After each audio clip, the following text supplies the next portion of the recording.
آپ نے ہمیں اس پاکستان کی طرف بھی نظر دوڑانے کا کہا ہے جو ہماری نظروں کا منتظر ہے۔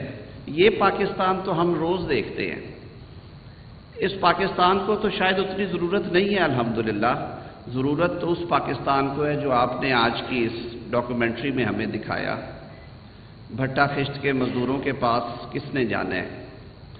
تپتی دھوپ میں کام کرنے والے ریفائنریز کے ورکرز کی بات کس نے سننی ہے؟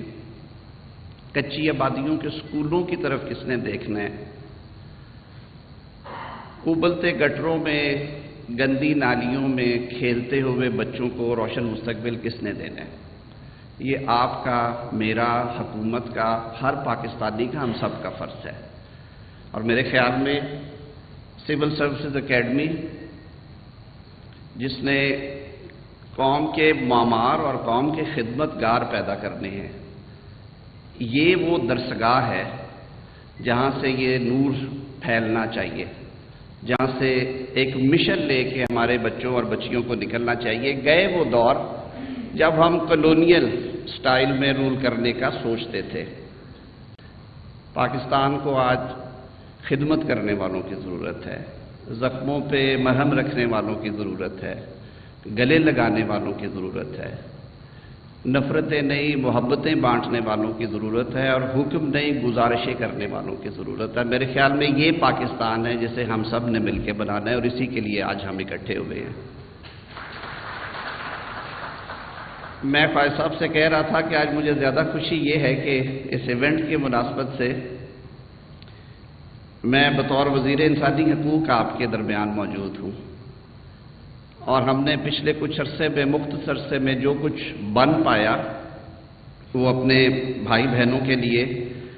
ڈاکٹر صاحب نے کہا کہ نان مسلم کہا کریں، ڈاکٹر درشن دوسرے ڈاکٹر صاحب بیٹھے ہیں، آپ کو ہم نے مس کیا، آپ نہیں تھے۔ ہم نے بڑی لمبی، بہت لمبی ڈسکشن کے بعد جو national commission for the rights of minority ہے اس کا ڈرافٹ فائنل کیا، اور الحمدللہ پارلیمنٹ نے اسے منظور کر دیا ہے۔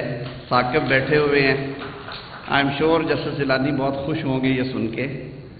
ایک لانگ اویٹڈ ایجنڈا تھا 10 سال سے زائد عرصے کا، اس میں ہم سرخرو ہوئے، اور اس کا نام جو ہے وہ اسی لیے for the rights of minority رکھا گیا کہ ہمارے آئین کا جو پریمبل ہے وہ ہمیں کمانڈ کرتا ہے کہ آئین پاکستان میں مائنورٹیز کے حقوق کے تحفظ کے لیے پروویژنز ہوں گی، اور اسی لیے پھر مذہب کے حوالے سے آرٹیکل 10 انکارپوریٹ کیا گیا، مساوات کے لیے آرٹیکل 25 لکھا گیا، مواقع دینے کے لیے آرٹیکل 26 اور 27 کو انکارپوریٹ کیا گیا، وہ فریم کیا گیا، اور پھر پرنسپلز آف پالیسی میں آپ سب کو گلے لگا کے ایک مضبوط پاکستانی بنا کے اس معاشرے کا حصہ بنانے کے لیے، پلورلزم کی ایک زندہ مثال قائم کرنے کے لیے آرٹیکل 36 بنایا گیا۔ اور یہ صرف کاغذ پہ لکھے ہوئے آرٹیکلز نہیں ہیں، یہ آئین پاکستان ہے، اور آئین اگر ہمارے ذہنوں میں اور دلوں میں بسے گا تو ہم اس گاڑی کو آگے لے کے چلیں گے۔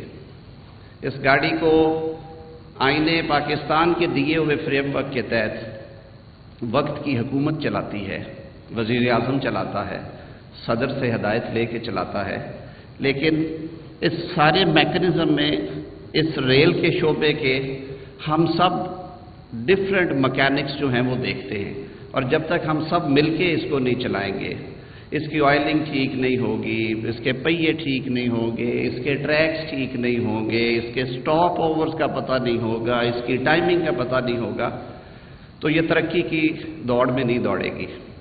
اور انفارچونیٹلی ہم نہیں دوڑ سکے، شاید اسی وجہ سے نہیں دوڑ سکے کہ وہ منیر نیازی کے بقول کے ہمیشہ دیر کر دیتا ہوں۔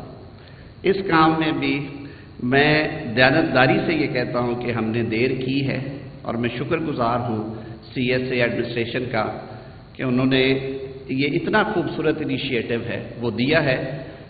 میں ریکال کرتا ہوں کچھ 1.5-2 سال پہلے جب ہم پی ڈی ایم گورنمنٹ میں تھے تو ہم نے یہ صحیح کی تھی، کوشش کی تھی کہ اسپیشل ایگزامینیشن کے لیے قانون سازی کرنی پڑی۔ I was given the charge of that committee, we have been inviting our fellow members from the non-Muslim communities.